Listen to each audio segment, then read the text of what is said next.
All right, Gage is here. Can you hear me now, Fred? Yep. Okay. I wasn't sure on my, Oh yeah. Sure. Now, welcome. Thank you. So I'll start out by giving extra points to Hannah, Edwin, and Frank, who posted introductions in the discussion forum. An ungraded suggestion, but I appreciate it. And everybody else, there's still time to post some stuff on the discussion forum for personal introductions. It's a way to get to know each other. Oh, So thank you for that. I'll ask again, is everybody navigating Blackboard all right? Seeing the class materials and Yep. what have you? yeah, stumbling, but making it. All right, well, holler if you need help. You could either post in the discussion forum if you're looking for community help, or shoot me an email like you have, and I'll do my best to get you through it. And for everybody's sake, but especially yours, Paul, until we identify otherwise, we're going to meet here on Zoom. Class materials and engagement, like assignments and tests, will be on Blackboard. So the Blackboard is the place for home base for all the class stuff. But in terms of meeting and talking, that'll happen over here, and I'll get the link up prior to each week. Okay. And this is just, Zoom's a little more reliable and a little more flexible in terms of video stuff than doing that on the Blackboard forum. So that's that. And if anybody has any other questions, feel free to speak up. So I'm going to make a revision that tonight's quiz is going to cover week 1 and not cover weeks 1 and 2 like I'd previously suggested. So this whatever we cover tonight will be on quiz 2. So I just made an adjustment there, so you don't, for a number of reasons. But one, there's a lot of factual data in week 1, both beer and spirit. So that sort of ended up being a nice quiz all by itself. And that way you won't have to take a quiz on stuff you just heard tonight either. And I think I'm going to look forward in the syllabus and see if I can make that adjustment throughout, so that quizzes will cover whatever material is leading up to that week. Does that work for everybody? Yep. Yes. We will also give you an assignment that's related to this week's class, and that I'll explain at the end of the class. And I will probably say this again then, but I'll say now that I'm learning the faculty end of Blackboard. So I wanted that to be done in Journal. I didn't realize until now that I have to set up a journal title for that to be available to you. The show is available, so that's not quite done yet, but it will be tonight. So, the assignment's ahead of the functionality for me a little bit, but we'll get there.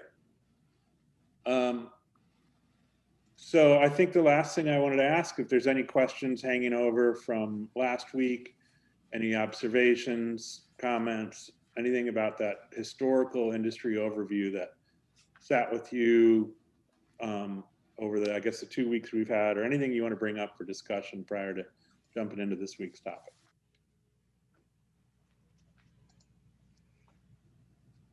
All right, got subject matter experts. It's good to know. And I also just wanted to say, I did record last week, and that came in handy for Paul and maybe other people as well. And I just wanted to check in though, make sure everybody's all right with that, unless there's somebody that doesn't feel comfortable being recorded. But if we're all in agreement, then I'll record it. You can always refer back to it and pull out anything that's necessary. So Good Sunday morning coffee. there you go. We'll try to keep it entertaining. I also can't promise that that's going to be there. So from a responsibility point of view, I'd make sure you're taking notes and attending class and all that stuff, because there's no technical guarantee that the recording makes it. And so I just want to put that caveat out there that I'll do my best, but in-class notes is the best case scenario. With that, I guess I'll jump into this topic. I'll jump into today's material. And I'm gonna do my best to finish up at 7:30, which gives you a half an hour to take the quiz in class time. And then you'll have a total of an hour and a half, meaning that quiz should be completed by 9 o'clock. But I thought it'd be good to try to give you an opportunity to do that inside of class time. So here we are, we're talking about mission, vision, and entrepreneurship. So, you know, this isn't, I think, always in the syllabus of a brewing and distilling program. And like most subjects, we're kind of just touching on it. We're scratching the surface and finding out what it is and how it relates to our plight more than we're able to go into a fully deep dive. This is a component of the competency of developing a comprehensive business plan for starting and operating a craft beverage business. And then it's also part of analyzing craft brewing history, competitive dynamics, trends and opportunities. So those are the syllabus items that are directly affected. We're going to talk about definition and purpose of mission statements, process for writing vision statements, and a little bit of in between there, and the role of entrepreneurship in branding and marketing. So I also want to go back to, this is a little bit of housekeeping from last week, is that I discovered there are conflicting dates out there in the world, that there are, say Anchor Steam was founded in 1969, but I'm going to trust the Eugene Register from 1972, that Anchor Steam was founded in 1965. That's my own course correction there. And quiz number 1, I already said this is going to cover week 1 and not weeks 1 and 2. Okay, so getting into this, I felt it sort of important to sort of start with the basics and talk about what is entrepreneurial, what is being an entrepreneur. Seems like, you know, one of those basic places to start in this sort of setting is just starting with the definition. So of course, entrepreneurial is having to do with the creation of ventures or having to do with an entrepreneur, which is one who organizes, manages, and assumes the risks of a business or enterprise. So when you look at it that way, every business in the universe was started at some point and someone assumed the risks. So everything is entrepreneurial. But if you talk about, you know, 20th century and later adaptations, it has this entrepreneurial spirit, this connotation of sort of small and independent, or at least creative and sort of boundary breaking. And, you know, it's assigned a little bit more to not necessarily just inventors, but that inventing sort of nature. And so I bring it up because it's certainly a characteristic that's been assigned to microbrewing, craft brewing, craft distilling, our overall, the renaissance and the change that's happened in the last 50 years in beer and spirits is certainly probably every business article that's written on a company or a figure at the head of the company is talking about how they're an entrepreneur and this entrepreneurial effort. So over on the right, I just identify that, you know, if you're looking at being part of this industry and if you want to understand what the opportunities are in this industry, sort of taking a look at what does it mean to be this scrappy independent startup and kind of going against some of the tides. Right now, it doesn't look very against the tide because we're in, you know, the later stages of a boom where everybody's been talking about craft beer and spirits for the last 10 or 20 years. But when this segment began, it was founded in a time where it was not the trend and it was new and risky and inadvisable and a bad bet. So that's the sort of climate that entrepreneurs thrive in, is that I see where somebody else sees something stagnant or dead or lacking opportunity, an entrepreneur will see an opportunity and a gap in the marketplace. We talked a little bit about flavor gaps, and I just think that's an important aspect to think about when we get into writing a business plan, is understanding what sort of posture, what sort of position you're coming from.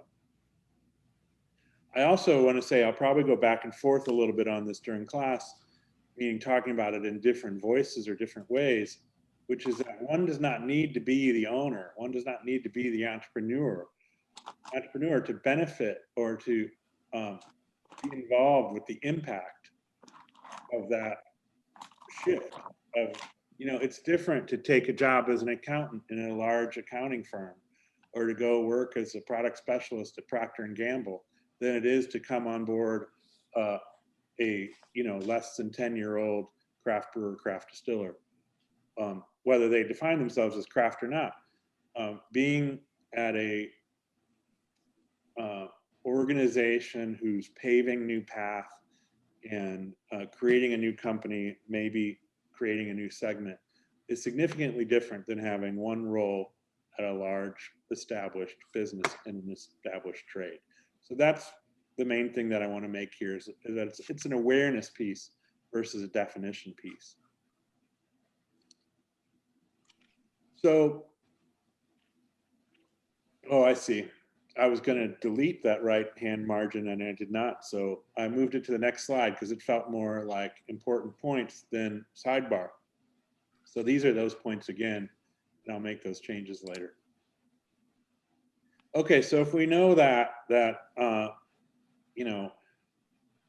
forming, whether you're creating a company, one of the things I wanted to mention about this idea between being the owner or being an employee joining it is that these lessons are important either way. Some of them will sound like they're geared for somebody who's looking to start their own brewery, and some of you have identified that as a goal.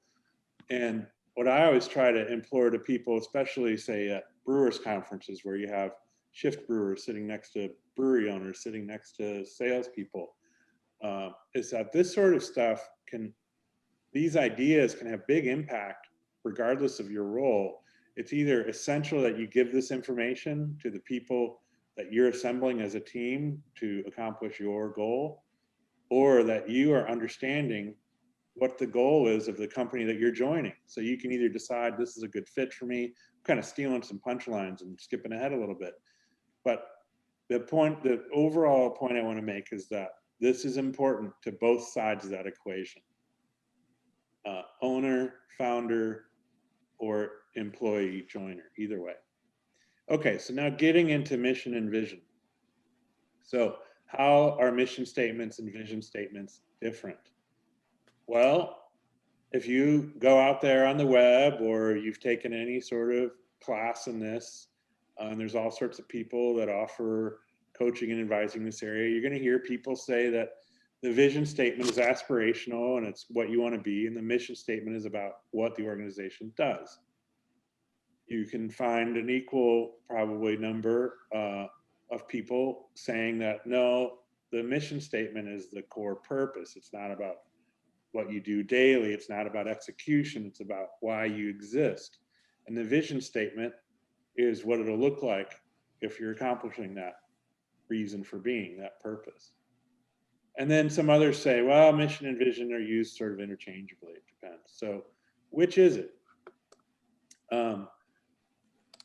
And the answer is, it depends. Not a great answer in a lot of ways, but it's the reality. This is an area that I've spent some time in my career. It's something that I'm personally attached to.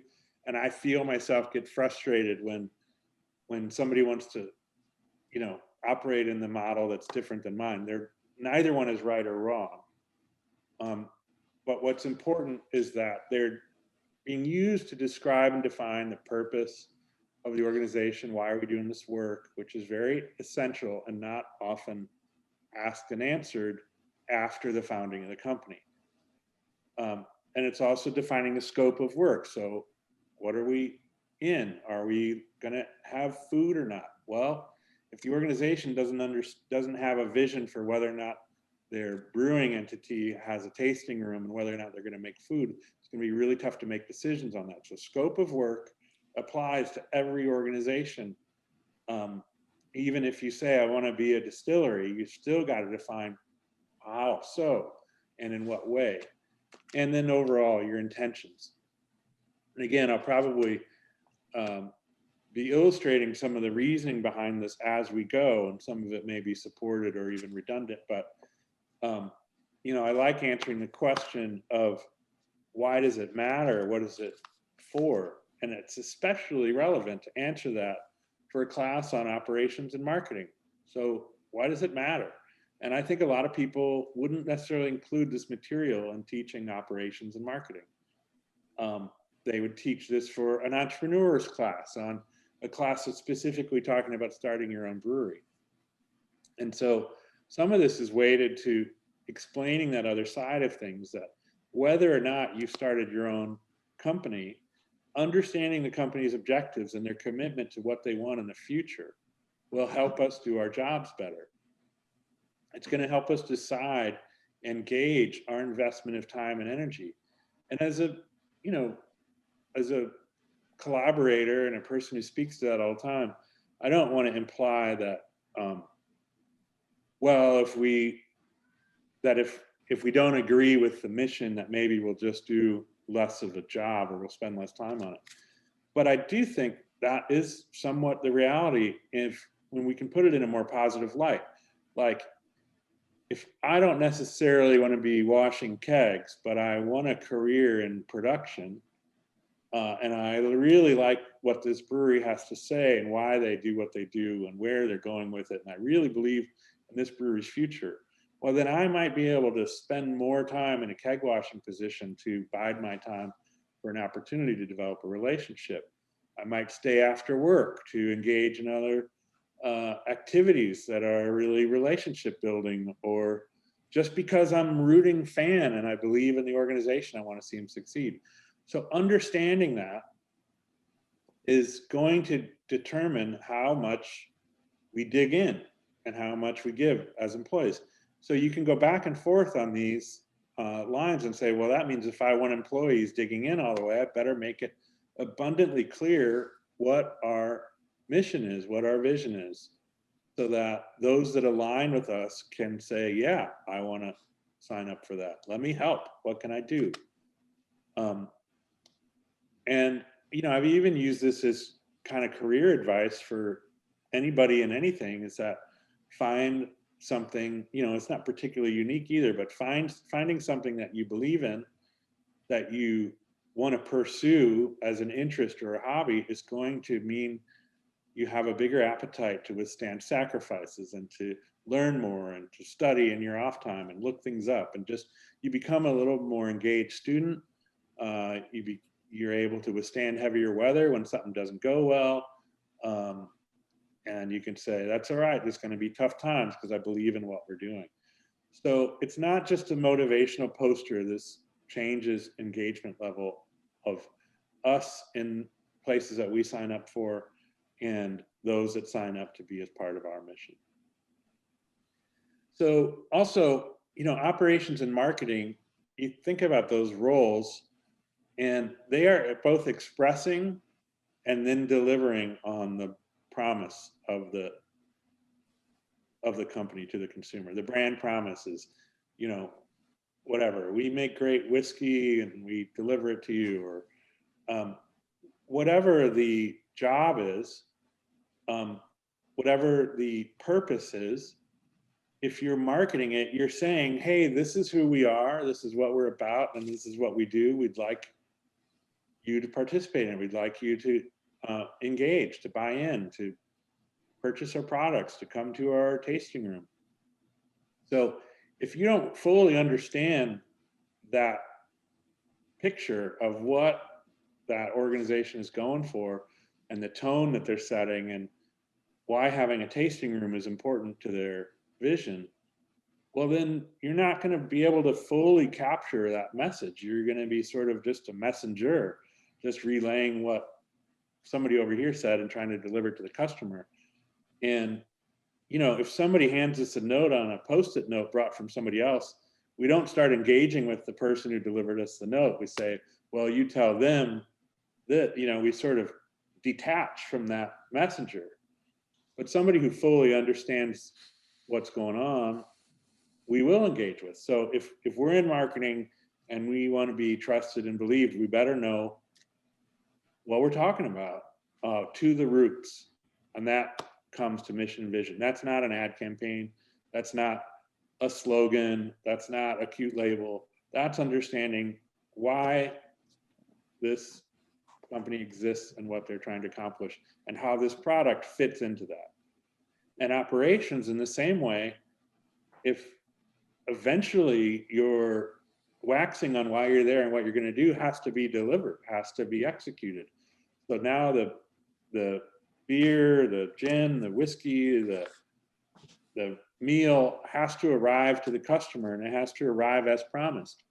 Well, whoever's involved in that operations effort is responsible for taking it from idea to reality. So that could seem literal. That could seem like, well, I know how to make beer, so why would it change? Well, you know, what part of it is important? What has been promised, and what is the tone of that? And especially if you're going to make adjustments. So, you know, I don't know. The example that comes to mind right now is thinking about the difference between like a flagship beer that is supposed to be the same every time, and maybe a seasonal specialty that could have variants because this year's fruit was different, or it was a wild beer and it was, you know, not expected to be like last year. I mean, that's just a really obvious example where if the operations team is gauging whether that mark was hit or not, and whether or not this product should go to market, they need to know where it fits in the plan, where it fits in the vision. Is this where we apply really tight QC control in terms of it has to match color, it has to match alcohol, it has to match IBU, etc., because we want this to feel identical to the beer that left last week, or not. So there are obviously bigger places for that than just that sort of evaluation of a beer, but that's an example of why operations and marketing, and I would argue no employee in the company should really be excluded from opportunities to hear, see, feel, and understand what a company is about, which happens in mission and vision. And well, we'll move on. I was just going to make an argument, but I think it's coming up. So, okay, this sort of reveals my brand of mission and vision, in that I subscribe to the notion that a mission statement is the organization's purpose. It should answer the question, why do we exist? Why should we exist? What are we here to do? I find that to be productive and inspiring. And the other way, which is common, you'll find it out there, is just, it's not as, it doesn't reach me as well. So, and I'm going to show a video here in a second, but to me, I just always circle back to, if we understand, if you think about this in terms of answering that question, I think the reverse way of describing that is, if this company didn't exist, if your organization wasn't there, what would be missing? And if life would go on without any blip, then you haven't really found a purpose that's going to differentiate yourself in the market or provide something new. It's not really going to be contributing. So it's always going to be sort of on this unstable ground of maybe just sold because of price and opportunity versus really creating something that's significant and unique. So that to me is how I'm talking about mission statement in this context, but I wanted to identify that it is also used in a more methodical approach to saying, here are the many things we do. So I think to sort of bring up the idea of, so this talk from Simon Sinek it'll be interesting. There's some dated references in it. It's, I didn't realize it, but it's 10 years old right now.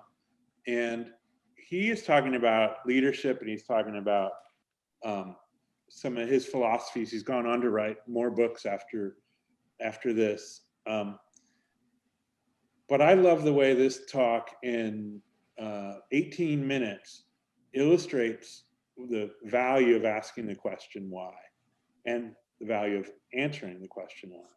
So I'm going to share that now, and then we'll circle back and talk vision. So just take me a second.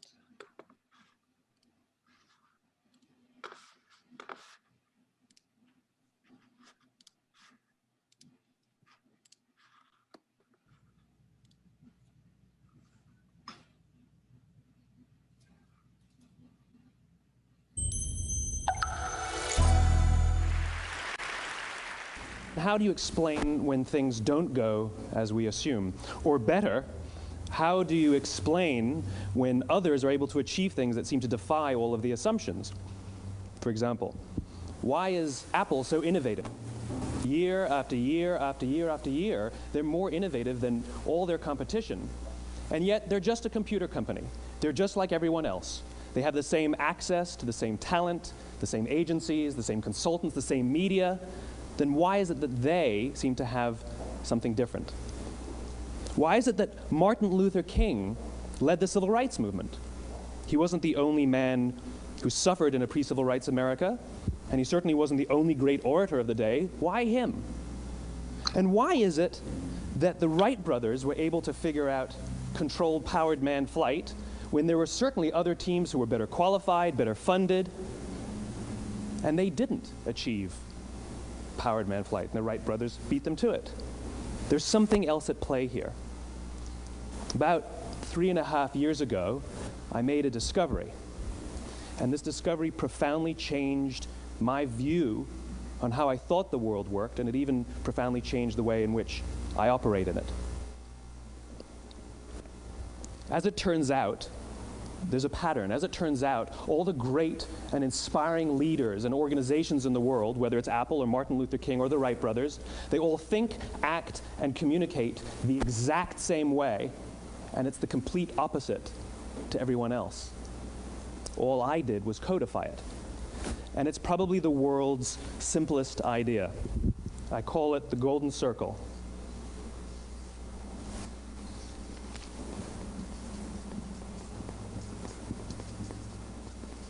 Why, how, what?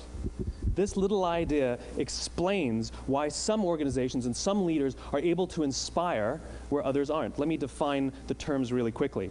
Every single person, every single organization on the planet knows what they do 100%. Some know how they do it, whether you call it your differentiating value proposition or your proprietary process or your USP. But very, very few people or organizations know why they do what they do. And by why, I don't mean to make a profit. That's a result. It's always a result. By why, I mean what's your purpose? What's your cause? What's your belief? Why does your organization exist? Why do you get out of bed in the morning? And why should anyone care? Well, as a result, the way we think, the way we act, the way we communicate is from the outside in. It's obvious. We go from the clearest thing to the fuzziest thing. But the inspired leaders and the inspired organizations, regardless of their size, regardless of their industry, all think, act, and communicate from the inside out. Let me give you an example. I use Apple because they're easy to understand and everybody gets it. If Apple were like everyone else, a marketing message from them might sound like this. We make great computers. They're beautifully designed, simple to use, and user-friendly. Want to buy one? Meh. And that's how most of us communicate. That's how most marketing is done, that's how most sales is done, and that's how most of us communicate interpersonally. We say what we do, we say how we're different or how we're better, and we expect some sort of behavior, a purchase, a vote, something like that. Here's our new law firm. We have the best lawyers with the biggest clients. We have, we always perform for our clients, do business with us. Here's our new car. It gets great gas mileage. It has, leather seats. Buy our car. But it's uninspiring. Here's how Apple actually communicates. Everything we do, we believe in challenging the status quo. We believe in thinking differently. The way we challenge the status quo is by making our products beautifully designed, simple to use, and user-friendly. We just happen to make great computers. Want to buy one? Totally different, right? You're ready to buy a computer from me. All I did was reverse the order of the information. What it proves to us is that people don't buy what you do, people buy why you do it. People don't buy what you do, they buy why you do it. This explains why every single person in this room is perfectly comfortable buying a computer from Apple. But we're also perfectly comfortable buying an MP3 player from Apple, or a phone from Apple, or a DVR from Apple. But as I said before, Apple's just a computer company. There's nothing that distinguishes them structurally from any of their competitors. Their competitors are all equally qualified to make all of these products. In fact, they tried. A few years ago, Gateway came out with flat-screen TVs. They're eminently qualified to make flat-screen TVs. They've been making flat-screen monitors for years. Nobody bought one. And Dell came out with MP3 players and PDAs. And they make great quality products, and they can make perfectly well-designed products, and nobody bought one. In fact, talking about it now, we can't even imagine buying an MP3 player from Dell. Why would you buy an MP3 player from a computer company? But we do it every day. People don't buy what you do, they buy why you do it. The goal is not to do business with everybody who needs what you have. The goal is to do business with people who believe what you believe. Here's the best part. None of what I'm telling you is my opinion. It's all grounded in the tenets of biology, not psychology, biology. If you look at a cross-section of the human brain, looking from the top down, what you see is the human brain is actually broken into 3 major components that correlate perfectly with the golden circle. Our newest brain, our Homo sapien brain, our neocortex, corresponds with the what level. The neocortex is responsible for all of our rational and analytical thought and language. The middle 2 sections make up our limbic brains, and our limbic brains are responsible for all of our feelings, like trust and loyalty. It's also responsible for all human behavior, all decision-making, and it has no capacity for language. In other words, when we communicate from the outside in, yes, people can understand vast amounts of complicated information like features and benefits and facts and figures. It just doesn't drive behavior. When we communicate from the inside out, we're talking directly to the part of the brain that controls behavior, and then we allow people to rationalize it with the tangible things we say and do. This is where gut decisions come from. You know, sometimes you can give somebody all the facts and your figures, and they say, I know what all the facts and details say, but it just doesn't feel right. Why would we use that verb? It doesn't feel right. Because the part of the brain that controls decision-making doesn't control language. And the best we can muster up is, I don't know, it just doesn't feel right. Or sometimes you say you're leading with your heart, or you're leading with your soul. Well, I hate to break it to you, those aren't other body parts controlling your behavior. It's all happening here in your limbic brain, the part of the brain that controls decision-making and not language. But if you don't know why you do what you do, and people respond to why you do what you do, then how will you ever get people to vote for you or buy something from you, or more importantly, be loyal and want to be a part of what it is that you do? Again, the goal is not just to sell people who need what you have. The goal is to sell to people who believe what you believe. The goal is not just to hire people who need a job. It's to hire people who believe what you believe. I always say that, you know, there's if you hire people just because they can do a job, they'll work for your money. But if you hire people who believe what you believe, they work for you with blood and sweat and tears. And nowhere else is there a better example of this than with the Wright brothers. Most people don't know about Samuel Pierpont Langley. And back in the early 20th century, the pursuit of powered man flight was like the dot-com of the day. Everybody was trying it. And Samuel Pierpont Langley had what we assume to be the recipe for success. I mean, even now, you ask people, why did your product or why did your company fail? And people always give you the same permutation of the same 3 things. Undercapitalized, the wrong people, bad market conditions. It's always the same 3 things. So let's explore that. Samuel Pierpont Langley was given $50,000 by the War Department to figure out this flying machine. Money was no problem. He held a seat at Harvard and worked at the Smithsonian and was extremely well connected. He knew all the big minds of the day. He hired the best minds money could find, and the market conditions were fantastic. The New York Times followed him around everywhere, and everyone was rooting for Langley. then how come we've never heard of Samuel Pierpont Langley? A few hundred miles away in Dayton, Ohio, Orville and Wilbur Wright. They had none of what we consider to be the recipe for success. They had no money. They paid for their dream with the proceeds from their bicycle shop. Not a single person on the Wright brothers' team had a college education, not even Orville or Wilbur. And the New York Times followed them around nowhere. The difference was Orville and Wilbur were driven by a cause, by a purpose, by a belief. They believed that if they could figure out this flying machine, it'll change the course of the world. Samuel Pierpont Langley was different. He wanted to be rich and he wanted to be famous. He was in pursuit of the result. He was in pursuit of the riches. And lo and behold, look what happened. The people who believed in the Wright brothers' dream worked with them with blood and sweat and tears. The others just worked for the paycheck. And they tell stories of how every time the Wright brothers went out, they would have to take 5 sets of parts because that's how many times they would crash before they came in for supper. And eventually, on December 17th, 1903, the Wright brothers took flight. And no one was there to even experience it. We found out about it a few days later. And further proof that Langley was motivated by the wrong thing, the day the Wright brothers took flight, he quit. He could have said, "That's an amazing discovery, guys. Now we'll improve upon your technology." But he didn't. He wasn't first. He didn't get rich. He didn't get famous. So he quit. People don't buy what you do, they buy why you do it. And if you talk about what you believe, you will attract those who believe what you believe. Well, why is it important to attract those who believe what you believe?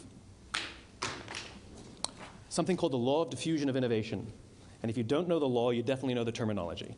The first 2.5% of our population are our innovators. The next 13.5% of our population are our early adopters. The next 34% are your early majority, your late majority, and your laggards.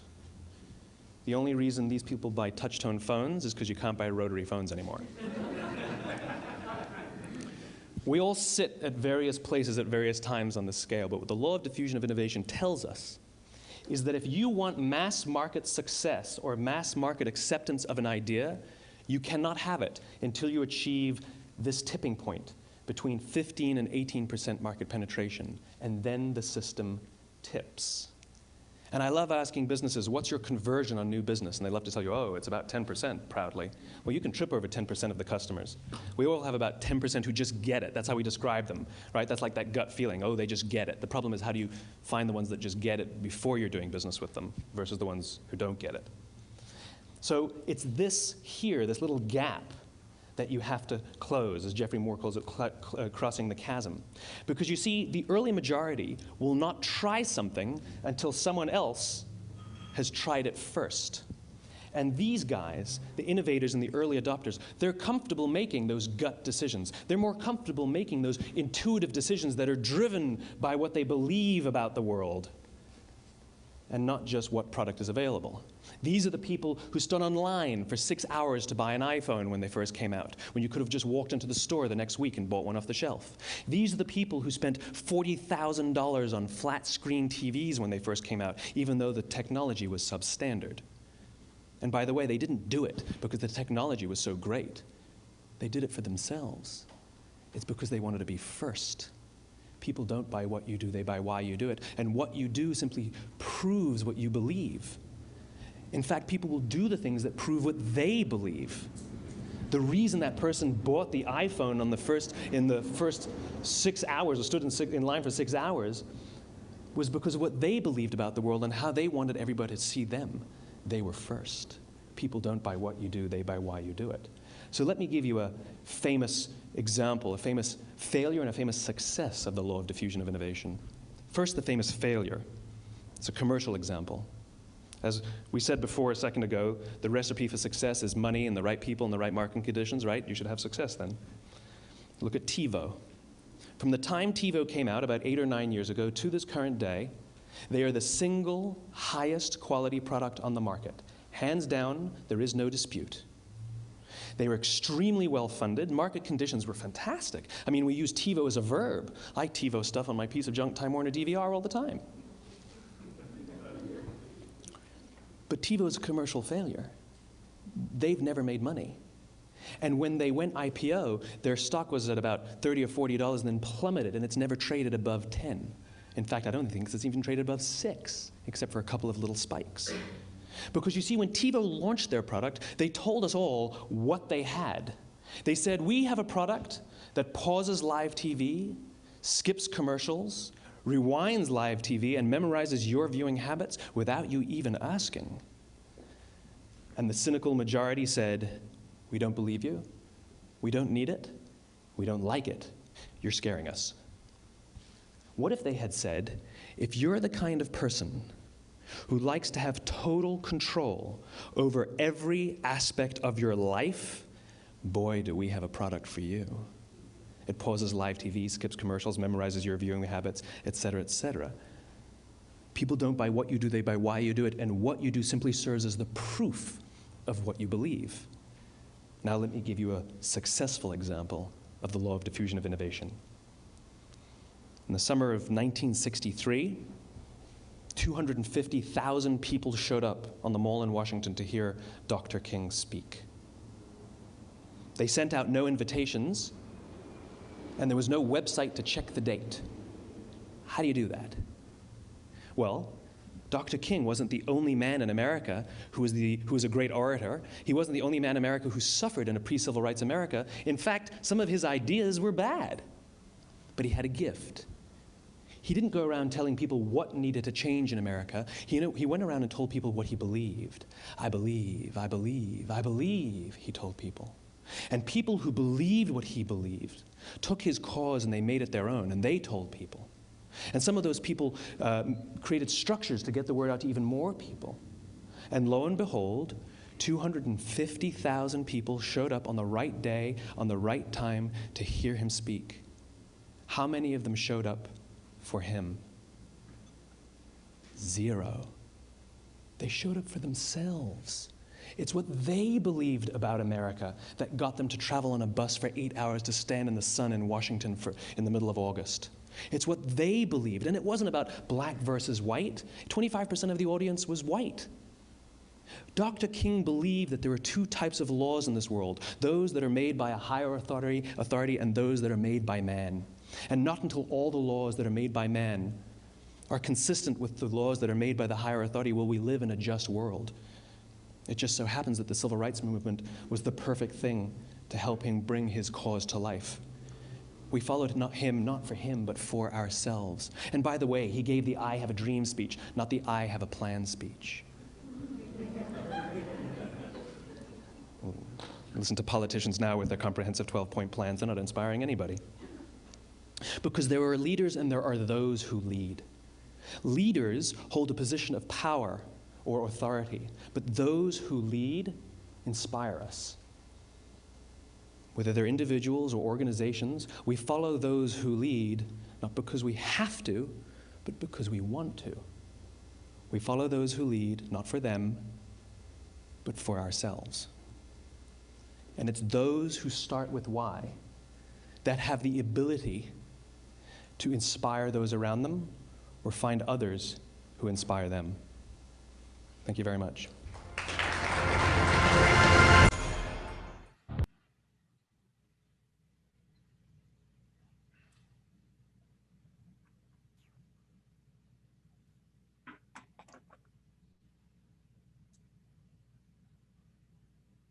You're muted.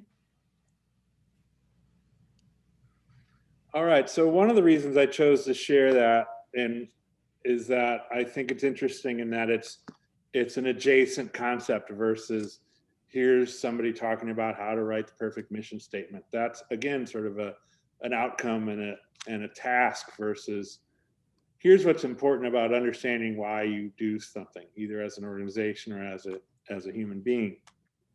And I think that's what I'm getting at, is that regardless of what people call it, it's really not important at the end of the day, whether I call it a mission statement or a purpose or a vision statement. What's important is that the people in the room that are shepherding this purpose and shepherding this goal through their organization, through their people, and into their public and their customers, that they all have consensus about here's what we call it, here's why we call it that, and more importantly, here's what we're here for. And I think that that will inform just about everything else you do. So I also like that he's talking about leadership, even in sort of an adjacent way. He wasn't talking about this mechanics of leading people, which is not the purpose of this class or this particular section, but it's just sort of me, it's sort of, again, an example of so many things point back to whether or not you understand that grounding purpose as to why you're there. So does anybody have questions on that before we move on to, we'll jump into vision next, which is just sort of another version of this, but I'll pause for a second if anybody has questions. All right.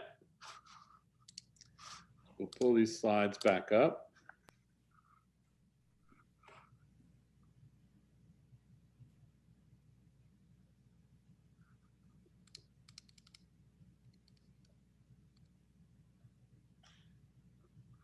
Okay, so if that's mission, I'm going to borrow from Zingerman's and Zing Train. So I imagine with a bunch of Michiganders, or we might be some people familiar with Zingerman's. What does a deli have to do with vision and brewery operations and marketing? Well, you know, Zingerman's is a really prolific community of businesses, and one of the co-founders, Ari, is a prolific writer as well on all things, on leadership, on service, on writing visions. So there's several books on running a business that they've put out. They do trainings through Zing Train. And I've personally been inspired by their take on writing a vision. And I think, you know, these two things were a great influence to me in terms of deciding how I wanted to organize these lanes. So, pardon me, I'll say for me, my first statement here is that a vision statement should be forward-looking, should be an aspirational view. A lot of the people out there teaching this sort of agree that it's aspirational, but then how and why sort of splinters off depending. But it's the desired outcome. So if you're fulfilling your purpose, what does your world look like? Well, if we're, you know, bringing interesting beer to our county, and with a tasting room and distribution, then we hope it looks like this. We're going to be seeing people in our tasting room with a beer garden that overlooks the valley, et cetera, et cetera. So if the mission is we're here to give people, you know, in Washtenaw County quality choices and beverages, then what does it actually look like? And so just to quote Ari here in his pamphlet, Writing a Vision of Greatness, a vision as they define it is not the same as a mission statement. A vision of greatness must, of course, support and be compatible with their mission statement, but unlike the mission, it is time constrained. It should be something we can attain. While it's inspiring and exciting, it must also be specific enough that we'll be able to tell whether or not we've successfully arrived. So here's another sort of delineating factor that I like to use, is that a mission should be timeless. It should be true 10 years later, because it's your overall purpose and existence. A vision, if you're knocking things off, you're going to write a new one, because at some point you're just in a room with a piece of paper talking about the company you want to be. Later, if you have the brew house you imagined, you have the distillery tasting room you imagined, now what? So you start writing another vision. And there's other points, like a young, small company is probably writing 1 and 3 and 5 year visions, where a really large company with many employees and many departments is writing a 10 or 15 year vision, because, you know, the overall concept that it takes a large boat a long time to turn. The same is true in terms of both writing a vision, creating it, figuring it out, vetting it, getting buy-in, getting everybody to agree, and then expressing it. If you're doing that across hundreds or thousands of employees, it might take you a year to write one. So if you wrote a 1 year plan, it comes out and it's over. You've either done it or you didn't do it, but it wasn't very instructional in measuring decisions. So on the other hand, a 2-person startup, they kind of know the vision because they're sitting in the room next to each other.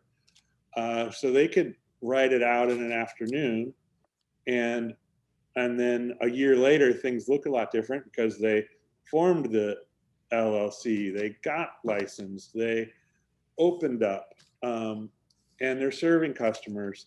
So now they need to write a new vision to expand into the next time frame. And where a mission of, we're here to serve this purpose would be true in both scenarios, 1 year, 5 years, 10 years. It's not that you can't rewrite it when your perspective changes, but it should be written with an idea that it will always be true. So that's visioning. I also want to bring up here, I did not specifically put a slide for it because it's not what I think we're doing here, at least in this particular module. It may come up later in the class, but these are both different than a strategic plan or a project brief or, SOP, standard operating procedures. This is not how you're going to do it. It's why you're doing it and what you're hoping to accomplish. The how then becomes operational. So while this class is about operations, I'm setting the stage that we have to know this in order to create the plan. Otherwise, if I hired an operations manager to run an efficient brewery, but they weren't clear on whether I wanted to be, whether I valued the pub more than I valued distribution, they could create a wonderfully efficient, affordable system. But if they designed it for distribution and I wanted to be a pub, it's not going to work, right? So, and I know that's a very plain example, but you can take that to more nuanced areas where in order to create an operation plan or to execute an operation plan, you need to know where you're trying to get to. And that's what this vision is, and that's why it's first.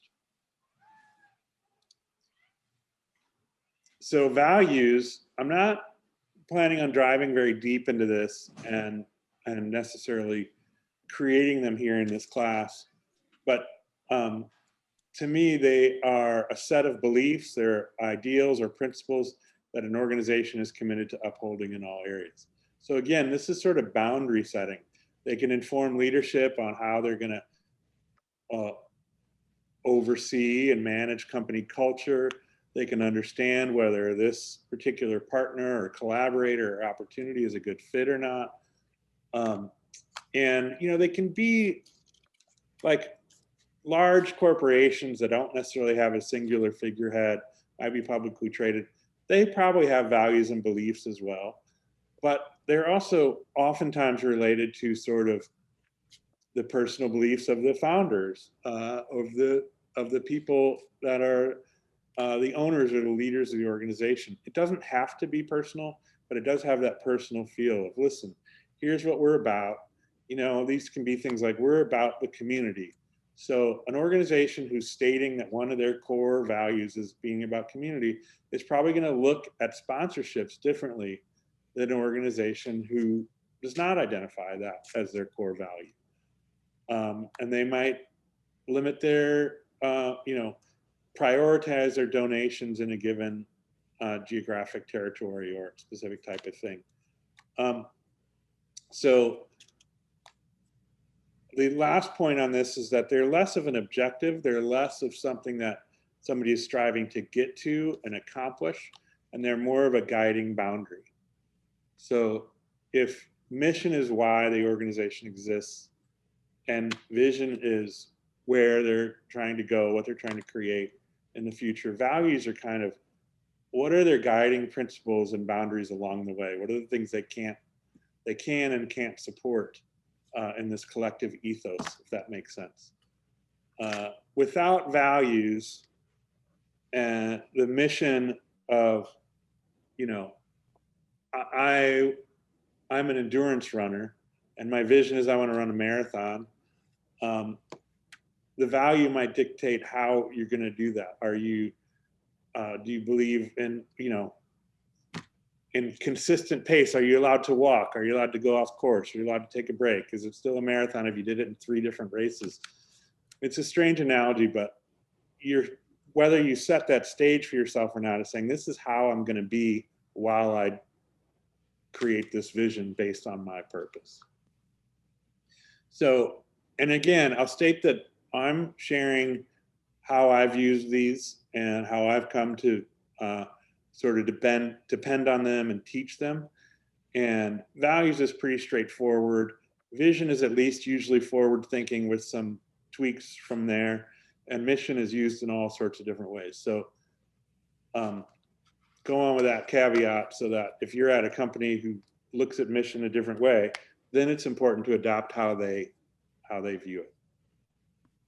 But usually they're all striving to accomplish the same things. I just wanted to ask a question. Like, you talk about kind of like the ethical type things, and I'm just thinking about writing a mission statement and these kinds of things. And I think that whenever you're in business, there's 2 things going on. There's what the market will bear, and then there's your desired profit margin. And I think that those things have to kind of come into play, and at the very conception of a business. Zingerman's is a good example. I mean, I took a girl there, a woman, and we spent like $50 for lunch for a couple of sandwiches. I'm thinking, wow, man, that's like, and I hope that to me, it seemed like they paid their employees well there. They seemed to be, the employees were just really good and with it. So I kind of felt like they were well paid.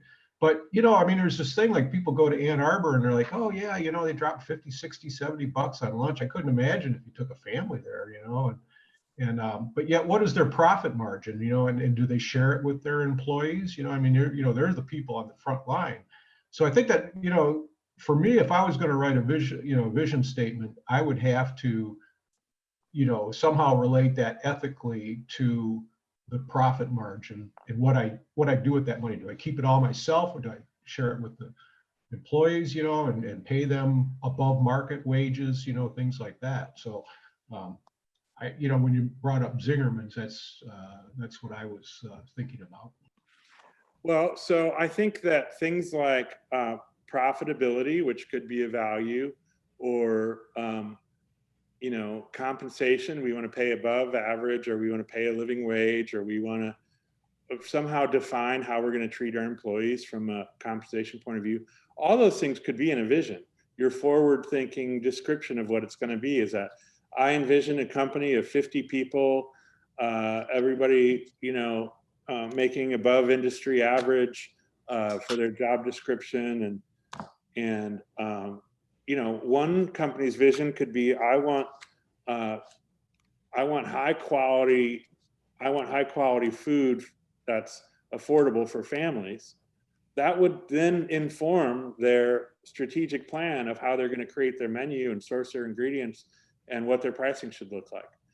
Zingerman's vision, which I didn't look up specifically for this, but I mean, their original vision, they were a deli, they were sourcing food that was unavailable. They were kind of finding ways to do it. How was it done right? What was the perfect example of this these culinary ingredients that had suffered a great erosion of quality over the industrial time period? So, you're talking about the 80s, and they're importing olive oil and pasta and all these other things from their origin countries. It is not the most affordable way to serve food in a community. It is probably not even the most profitable way. Their mission was about choice and food. Their vision was this collection of food you couldn't get anywhere else. It was access. It was not affordability. So their pricing came in as a necessity to accomplish their goal versus the goal. And I'm not qualified to speak for them, other than I'm a fan and have interviewed Ari a couple times. But the point being that is relative to That's relative to the organization. What is their goal? But some of that makes sense for vision, and some of it would come later in strategic planning and pricing. So it just depends. But the why is going to determine how someone interprets your pricing. That if you go into Zingerman's and you have no idea of how this food is different than any other food, then it's really expensive. And you're thinking, what just happened? But if you are looking for those foods and you walk in there and you realize you can't get them anywhere else in the world, you're thinking, what an opportunity. I'm gonna fill my car with these goodies, you know, like, so perspective is a big difference. And that's why visioning is important, because you're able to express to the world, listen, we're here for this reason, or we're here for that reason. And that's why most people are going to have an understanding of what they're going to Zingerman's for. Same thing with breweries or distilleries, right? If you were looking for the most affordable, most quick investment in the last 3 decades, as an investor, it wasn't breweries, wasn't distilleries. Whether you're a customer or an investor, but if a brewery says, listen, we're here because we're going to make German beers true to style, and that's all we're going to do, and here's how we're going to do it, and we're going to have a German beer garden. If their mission and their vision match and somebody comes, then they've delivered on an expectation. But another brewery saying, we're going to be the most innovative brewery ever, we're going to age everything in wood, we're going to make crazy styles that I've never heard of, we're going to use ingredients nobody's ever used. That's not going to be the most expensive beer. It's not going to be the most approachable to people just venturing off of light beer. And the difference between whether that works or not is how clear are they in making those brand promises and being true to their personality, so that the right people come to their place and value their brand. Because if you go to the one expecting the other, it doesn't work. So this is about developing identity and developing purpose, so that, like what you said, when it comes into profitability and when it comes into margins and pricing, you're looking to create a plan that will execute that identity at the right balance financially. Now, one's vision, I mean, you're going to get a certain version of this from me because of my approach and my history. One version could be saying, I want to enter the beer business because it's hot, it's a hot trend, and I want to make some money. That is a valid mission and vision plan. It's not super attractive to the marketplace, but somebody with that plan would usually augment it with finding, well, which brewery should we do? Which one's going to make the money the fastest? And so I don't find myself speaking about that version of planning because it's not my passion. On the other hand, it's legit. And if that's the company you want to be, you ought to be telling everybody around the circle so you have the right people on the planning table and figuring out what you want to do. For instance, I'm not even intending to describe it as negative or unethical. It's sort of the guideline for contract breweries, which is that, hey, we're not creating the brands. We'll do what our customers need. We're great at capacity. So I'm going to create this company to deliver capacity to breweries in need, whether they want to make German beer, English beer, crazy beer, light beer, doesn't matter. We're going to be technical experts that deliver that to that audience. That's a less emotional, less crafty vision that's completely appropriate, and we'll get the right investors and the right customers coming around to satisfy that. Does that help?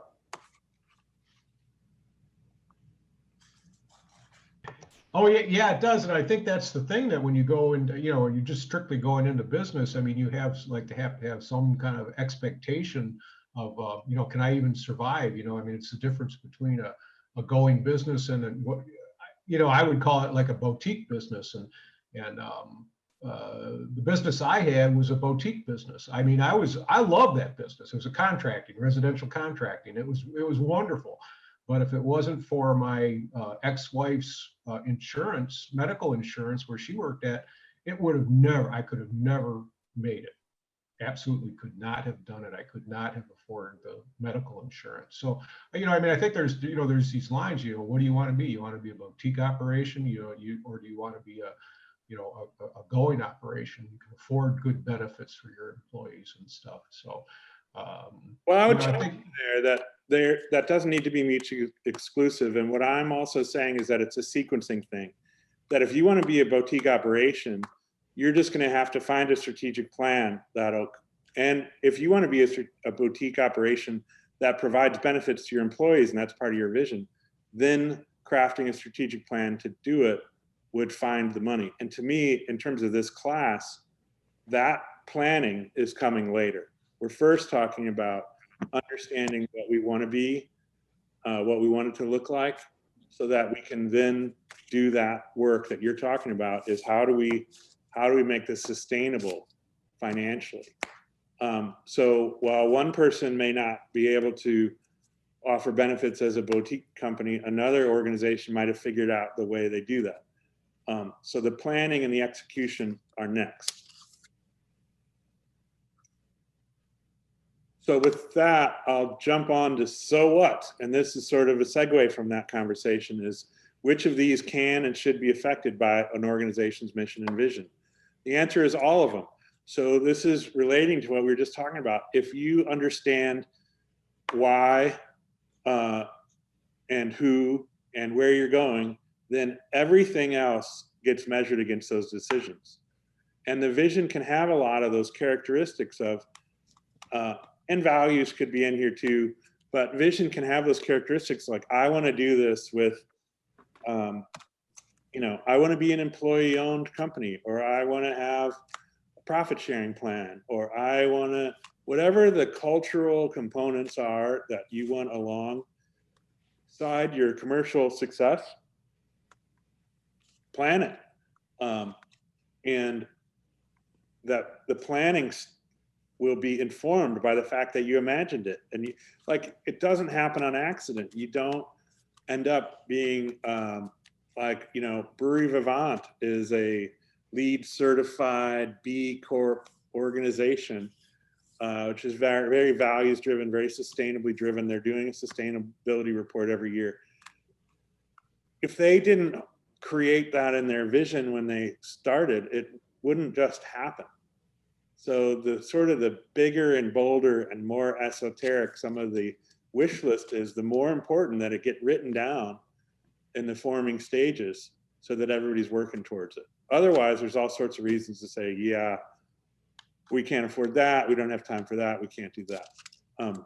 So all of these things, budgets, creative briefs, training documents, brand identity, who you work with, how you talk about your brand, what your events look like, all of that can and should relate back to who and why you are.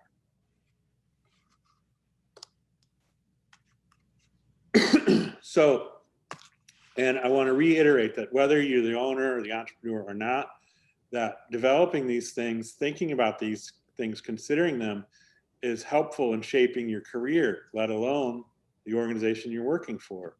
So why do you want to pursue a certain field? Why are you pursuing production versus sales or marketing or operations? Why are you pursuing alcohol or brewing or distilling? Answering that question is going to help you make decisions in your career. Visioning, where do you hope to be in 5 years or 10 years? Are you plugging away and just hoping for the best? Or are you saying, listen, by 2025, I hope to be through this program and employed by a distillery, or I hope to have my own place. Having that timeline, that measurable, forward-looking vision is not just for companies, and it will help you decide maybe where you should be and who you should be with, and even help you encourage to manage through some sacrifices if it's feels like a step that's going to give you the skills or the opportunity to move forward. That's sort of that question. The next question is, is my current opportunity helping me pursue my vision? Does this look like it's an ingredient that's going to propel me forward towards the next step? I mean, I'm always cautious about this sort of advice because, there's the people who are so forward focused that they're forgetting the job they're doing right now. Like, hey, I just got hired, I'd like to be manager tomorrow. Isn't always the right thing. But on the other hand, if you don't have leverage or experience or some way to, the less leverage you have, maybe what's the word I'm looking for? The less opportunities you can create for yourself, the less negotiating power you have. And that with 25 years in the beer and spirit industry, I could talk to a company about a job on a different level than somebody with zero. And so if you're with zero, but you had a vision and you could say, okay, I could get a job, on the bottling line, but which brewery or distillery should I go to? That question, if you had 2 jobs available, the one you pick would be better served for you if you had a clear idea of, or even an unclear idea. If you put some thought to where am I trying to go? What skills am I trying to learn? What are the ingredients that are going to help me do what I want? What are the ingredients that are going to help me learn what I want?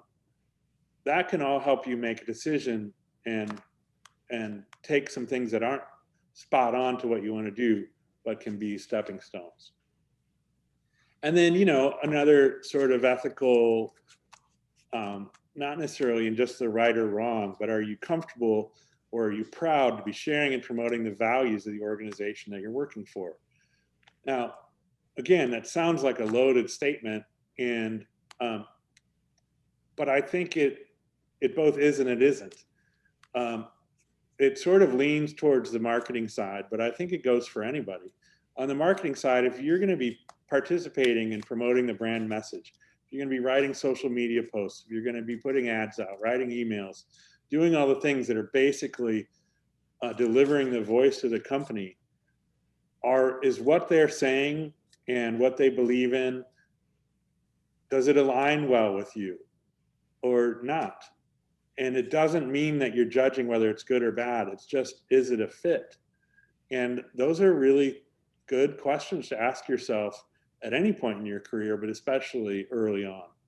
And then if you're the owner, are those beliefs and values and culture, is that prevalent enough for people to be making these best fit decisions on their way in? And yes, that could mean that if somebody is not aligned with your beliefs, that they choose to not take a job. And one could see that as a negative. But I would describe that it'd be a lot less expensive for you if they chose not to take the job than if they took the job, weren't a fit, and left a year later or 6 months later. So this alignment of context, and for instance, one company could be about, we want to grow as fast as possible and be shipping nationwide in 2 years. And another company could be saying, we don't want to grow past a single tasting room. We just want to make great things here in our community. Neither one of those is good, bad, good, evil, right, wrong.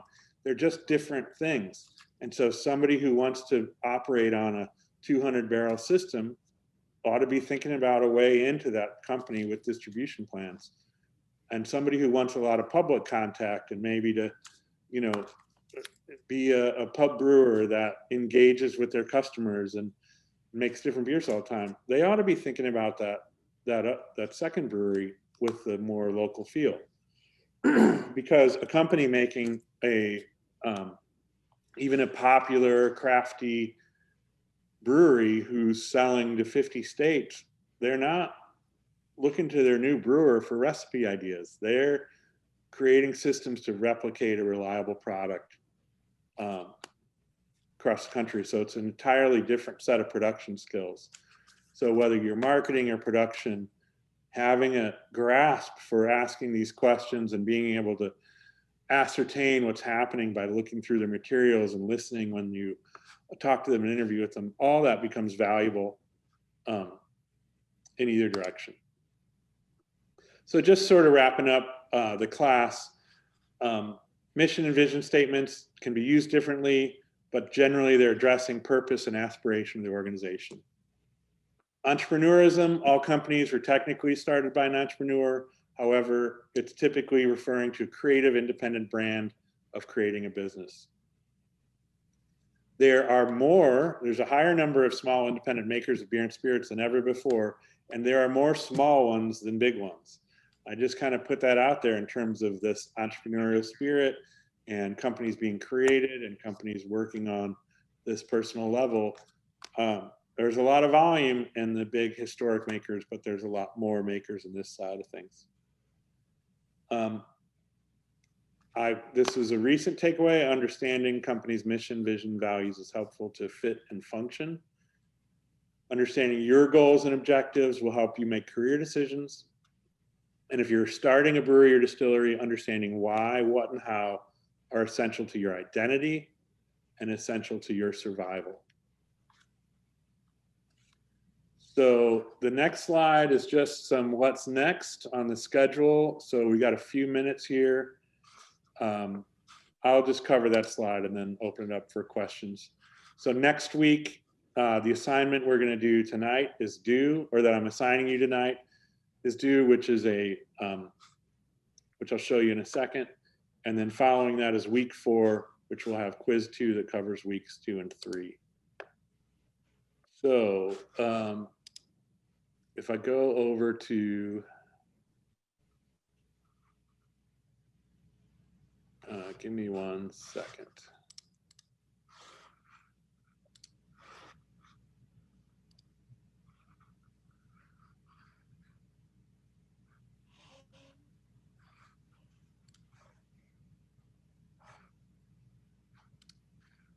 Okay, so I'm going over to Blackboard.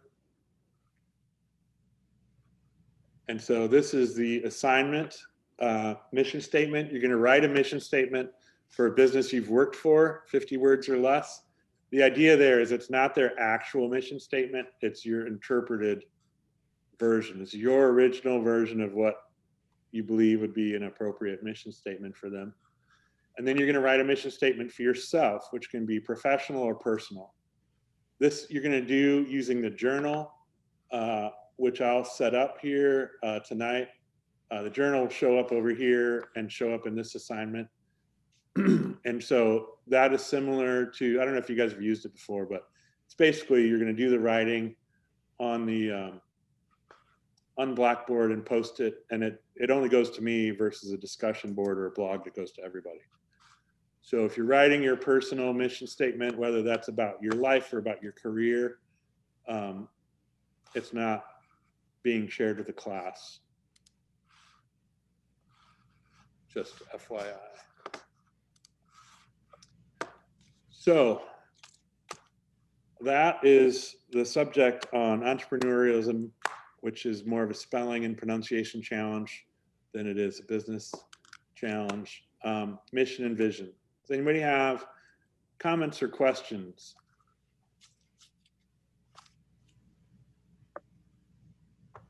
My only question is, are there any books or anything that we have to buy? I just couldn't find anything of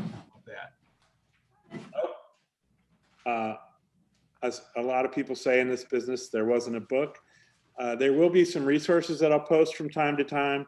The Zingerman's Vision pamphlets I'll post. They're an excellent resource, but I'm not going to be teaching textbooks. There largely isn't a single textbook. There are some startup brewery books out there. There's some distribution books out there. But to me, it would be a disservice to try to stay in one lane of one book with a class so broad, and nor do I want to make you buy 10 books.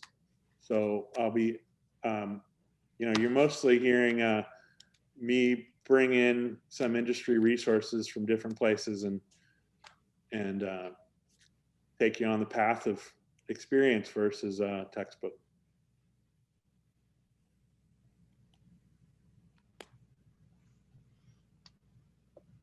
All right. unless you got any questions, you My got sister called me. She's like, "Hey." for the quiz, which is 20 questions. You have until 9. I did decide, especially in this strange virtual learning setting, I decided to, you can take it twice. So if you take it once and you get some questions wrong, you can circle back. Your last attempt will be the graded one.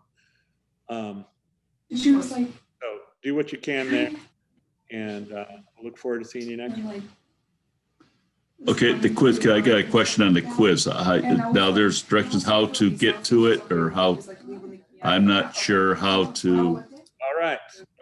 So the quiz is in the learning module. So the way I'm planning on doing this, and hopefully it'll work, is whatever materials you need for a given week. And then she can like, See this it's like her dick. And then she'll do the same thing with on the back. student? Get out, get out, get out, get out, get out, get out, get out, Can you mute? get out. All right. So this is the learning module section. And then you see a little bit of summary of week 2. But if you click on the week 2 link up here, it's going to actually open it. And you'll see you have a quiz here. Click to launch. And then click to begin. Right, and then you see the questions there. Does that make sense to everybody? got it. The assignment, the journal didn't work for me, so this is going to get replaced. But the assignment information is all here. You know, we could make this easier if everybody has access to, I think you guys all should have access to word processing. I mean, I have no problem if you just want to attach a file instead of using journal. Anybody want to vote for journal, or do you want to just attach files? Either way is good for me. Yeah, I'm fine with either way. Okay, I think I'm going to change this to attach files, at least for this week. That way, if I don't figure out the journal thing right away, I'm not hanging any you guys up. So 50 words or less on a business, 50 words or less on your own personal mission. And just mission, not vision? Just mission, yeah. And we're gonna, you know, go through a few different components in terms of exploring these ideas are all sort of ingredients. We're not going to use this exact thing, but you're going to have some familiarity with the components by the time it comes to put a business plan together. We're going to have touched different areas and say, oh, now we got to make the whole dish. So we're going to develop some familiarity and some skill sets around the ingredients that go into that business plan. So pretty short assignment. Good luck with the quiz. Thank you. We'll see you next week. Thank Will do. See you next week. Bye. Yep.